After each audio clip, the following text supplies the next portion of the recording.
जय श्री राधे, जय श्री कृष्णा। आइए अब देखते हैं वैशाख मास महात्म्य का 10वां अध्याय। इसके पहले 9वें अध्याय में मैथिल ने पूछा कि कामदेव के जल जाने के बाद उसकी उत्पत्ति कैसे हुई।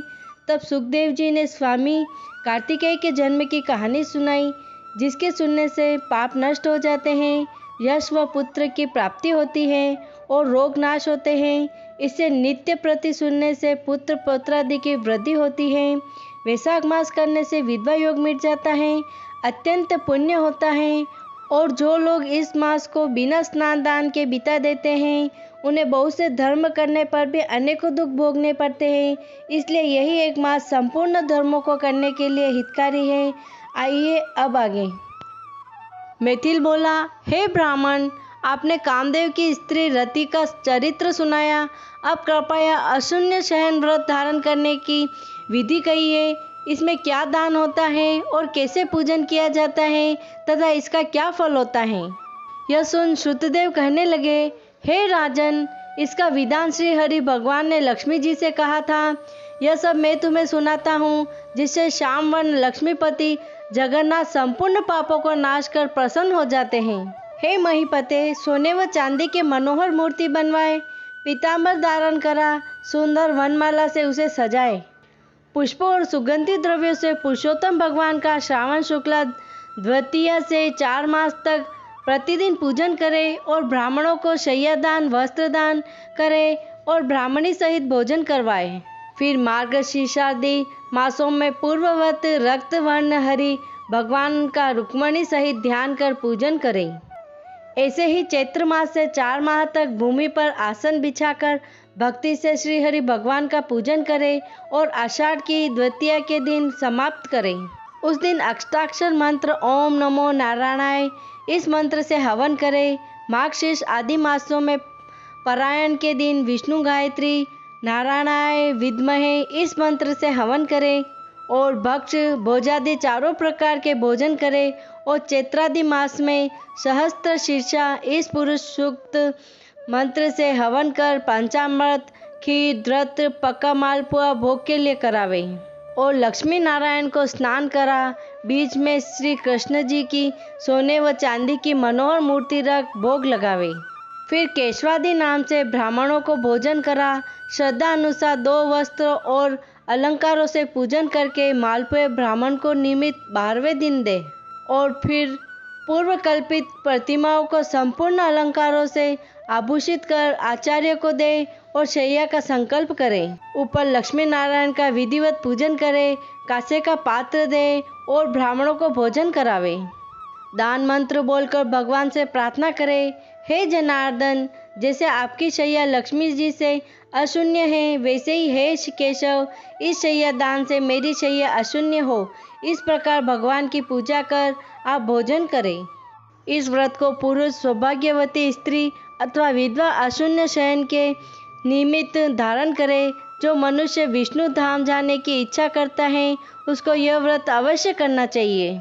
इसके करने से जगन्नाथ भगवान प्रसन्न होते हैं, देव दुर्लभ कार्यों की सिद्धि होती है और अनेक प्रजाओं की वृद्धि होती है। अतः जैसे भी बने यह व्रत अवश्य करें। यह वर्णन हो गया, अब तुझे और क्या सुनने की इच्छा है, यह बता। यह सुन राजा ने श्रुतदेव जी से पूछा, हे महाराज, वैशाख मास में छत्रदान करने का महात्म्य सुनाइए, क्योंकि वैशाख के कर्तव्य शुभ कर्मों को सुनते सुनते मेरी तृप्ति नहीं होती। राजा के ऐसे वचन सुन श्रुतदेव जी राजा से कहने लगे कि छत्रदान के फल की एक प्राचीन कथा कहता हूँ। सतयुग में एक हेमकांत नाम का बंगाल देश के राजा कुशकेतु का पुत्र था। वह बड़ा बुद्धिमान तथा बलवान था। वह एक दिन शिकार खेलने गया। वहाँ घने जंगल में अनेक प्रकार के मृग और शुकरों को मारता हुआ थकने पर दोपहर की मुनियों के आश्रम में पहुँचा, जहाँ शतर्ची नामक ऋषि व्रत में मग्न समाधि लगाए ध्यान कर रहे थे। चूँकि वे ध्यान में मग्न थे, इससे उनको पता न चला कि आश्रम में कौन आया है। अतः ऋषि ने उठकर राजा का सम्मान नहीं किया, जिससे क्रोधित हो राजा उन्हें मारने के उद्युत हुआ। तब ऋषि के 10 सहस्त्र शिष्यों ने उन्हें रोका। क्रोध में विह्वल होकर राजा कहने लगा, हे ब्राह्मणों, मैं थक गया हूँ, तुम मेरा अतिथि सत्कार करो। परंतु गुरु की आज्ञा के बिना क्या सत्कार करे, ऐसा शिष्यों से सुन राजा ने उन्हें मारने के लिए धनुष उठा लिया और अत्यंत क्रोध कर बाण छोड़ने लगा। तब शिष्य भागने लगे।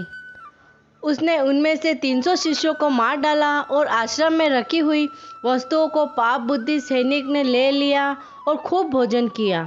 जब सायंकाल के समय राजा सेना सहित पुरी में आया और उनके पिता कुशकेतु ने इस दुष्ट व्यवहार को सुना तो बेटे की निंदा कर पुरी से बाहर निकाल दिया। तब हेमकांत व्याकुल हो गहन वन में चला गया। वहाँ पर उसे ब्राह्मणों की हत्या सताने लगी। वहाँ पर जीव जंतुओं को मार कर खाते हुए इधर उधर घूमते घूमते 28 वर्ष बीत गए। एक दिन की बात है कि तीर्थ यात्रा करते हुए त्रित नामक महामुनि वैशाख मास में दोपहर के समय वन आए, जो धूप और तृषा के मारे व्याकुल हो वृक्षहीन स्थान में मूर्छित होकर गिर पड़े। देवयोग से हेमकांत ने त्रित मुनि को ऐसी दशा में देखकर ढाक के पत्तों की छतरी बना धूप निवारण के लिए सिर पर लगाई अलंबू का जल दिया। इस उपचार से मुनीश्वर की मूर्छा जाती रही। जब चेत हुआ तो उस पत्तों की छतरी को लगाए धीरे धीरे किसी गांव में पहुंचे। इसी पुण्य के प्रभाव से उसकी 300 ब्रह्म हत्याएं दूर हो गई, जिससे हेमकांत को बड़ा विस्मय हुआ कि मेरा ब्रह्म हत्या कैसे दूर हो गई। इसी विचार में पड़ा था कि हेमकांत को संग्रहणी रोग उत्पन्न हो गया, जिससे पारस प्राण पर संकट जान व्याकुल हुआ। तभी उसे 3 पुरुष बड़े भयंकर यम के दूत दिखाई पड़े। वह अपने कर्मों को सोचने लगा कि उसे छत्री दान का ध्यान आया, सो वह विष्णु भगवान का स्मरण करने लगा। तुरंत विष्णु भगवान ने अपने महामंत्री विश्वक्सेन को आज्ञा दी, तुम जल्दी जाकर यमदूतों को रोको, क्योंकि हेमकांत ने वैशाख मास में धर्म किए हैं, इसलिए उनको छुड़ाकर उसके पिता कुशकेतु राजा के पास लेकर जाकर कहो कि विष्णु भगवान की आज्ञा अनुसार तुम हेमकांत को राज्य का भार सौंप दो।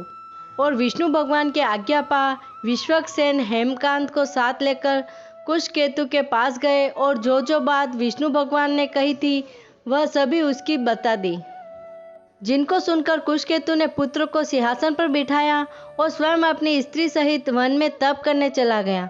तब राजा हेमकांत ने वैशाख मास में कहे सब शुभ धर्मों को किया, जिनके करने से जितेंद्रिय दयालु सर्व संपत्तियों से युक्त पुत्र पौत्रादि से संपन्न हो संपूर्ण भोगों को भोग कर विष्णु लोक को गया। वैशाख मास के धर्मों से अधिक कोई धर्म पापों को नष्ट करने वाला नहीं है और यह सुलभ तथा धर्म अर्थ काम मोक्ष रूप पुरुषार्थ चतुष्टर्थ का दाता है। इति श्री वैशाख मास महात्म्य 10th अध्याय संपूर्ण। जय श्री राधे, जय श्री कृष्ण।